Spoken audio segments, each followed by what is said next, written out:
2. 업장 소멸의 참회법.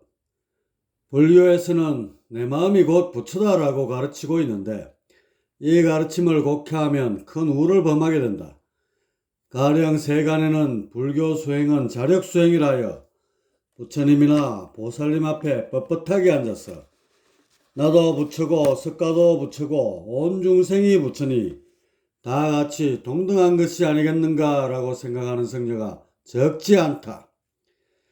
그래서 수행에도 불보살님의 힘을 빌리지 않고 내 마음만 찾으면 된다는 식으로 자통자통 운운하는데 이론적으로야 타당하지만 깨닫지 못한 중생의 신분으로서는 망언이 된다는 것을 알아야 한다.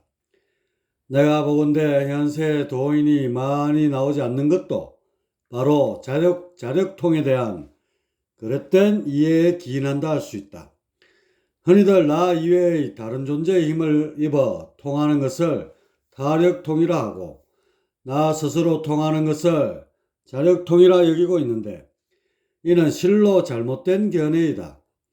자력통과 타력통이란 수행과 도통의 주체가 누가 되느냐에 따라 구분된 것으로 나의 공덕에 의하여 보살님들의 성은을 입어 통하게 되어도 이 또한 자력통에 속하는 것이다.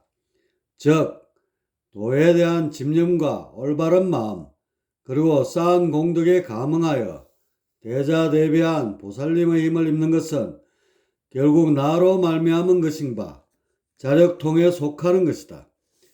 다시 말해 자신의 영적 차원이 그만큼 높아지지 않는다면 진리신의 가피를 입을 수 없는 것이며 또한 진리신은 그 자체가 나의 본성과도 부합하는 바 결국 나로 말미암은 것이 되는 것이다. 이에 반하여 타력이란 접신이나 빙의 등에 의하여 다른 존재가 들러붙어 신통도 생기고 이치통도 이루어지는 현상을 말한다. 즉 수행의 첫 단계부터 주체인 나보다도 다른 존재의 영향을 많이 받고 통에 이르렀어도 이 경우에는 도통이 아닌 신통이 대부분이지만 통에 이르렀어도 다른 존재의 힘에 의하여 이루어지는 것을 말한다.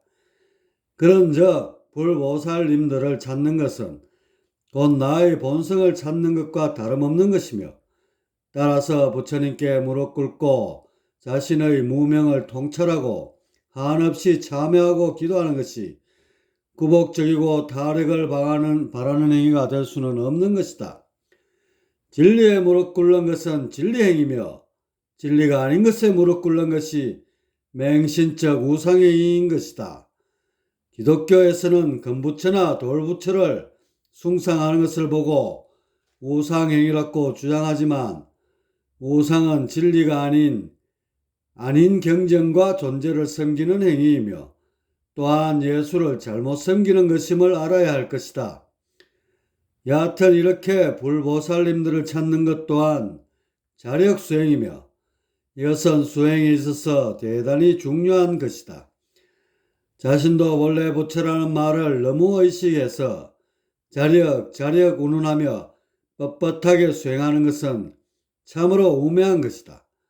제 본성이 부처지 번뇌 망상과 아집만이 가득 찬 현재의식은 부처가 아닌 한낱 중생일 뿐인 것이다. 진리의 고다 흔들림 없이 빳빳한 것 이제 전전은 합당한 것이나 제 아집에 뻣뻣한 것은 심히 불가한 것이다. 온갖 번뇌와 망상으로 뒤덮인 무명의 중생이 진리 그 자체이신 불보살님과 어깨를 나란히 하려는 생각 자체가 엄청난 아집에 얽혀 있는 것이다. 깨달음을 얻었을 때에야 마음법이 일체로 돌아가는 것인즉 부처와 내가 하나지만 깨닫지 않은 중생의 신분으로 그 같은 마음을 먹어서는 영적 진화는 고사하고 오히려 퇴락하기 십상이다. 우리 중생들에게는 아집으로 인한 업장이 천겹만겹으로 뒤얽혀 있다. 그래서 제 본 마음을 직시하지 못하는 것이다.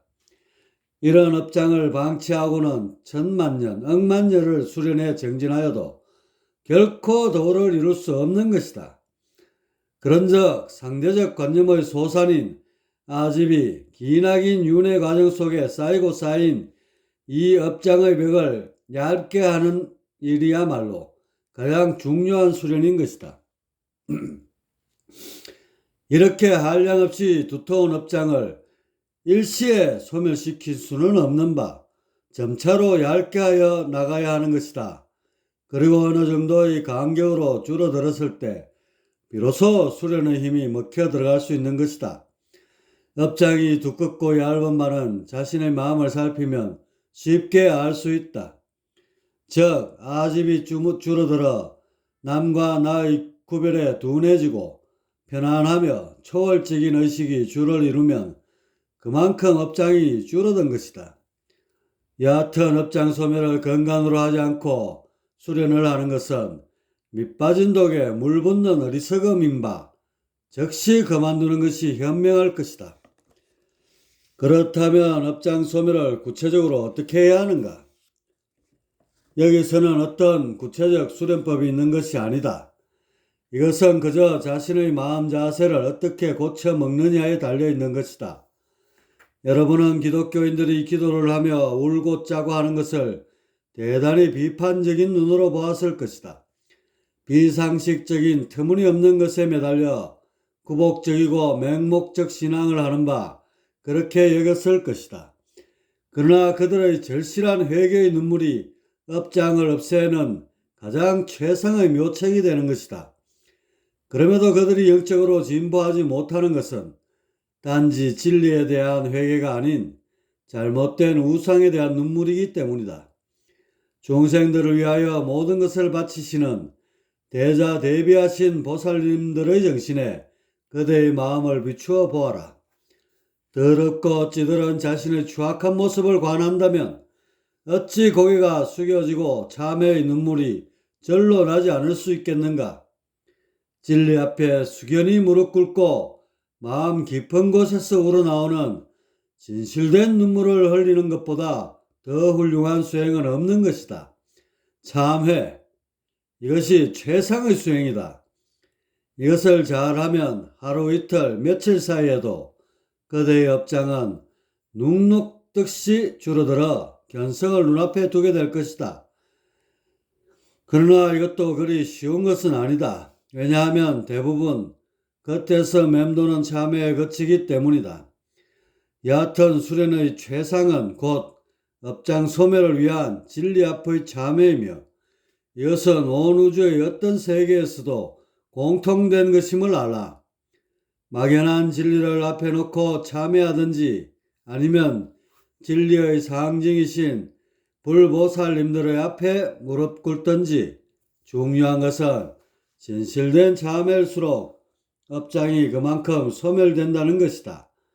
참회를 하지 않고 나도 부처인데 왜 기독교인들처럼 징징 짜느냐는 식으로 생각이 든다면 이는 이미 구제받기 힘들 정도로 아집에 찌들어 있는 것이다.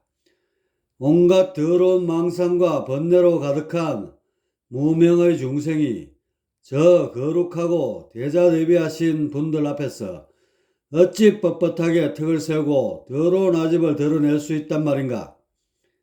요컨대 진리 앞에 무릎 꿇고 참회의 눈물을 흘리는 것은 결코 맹종이 아니다.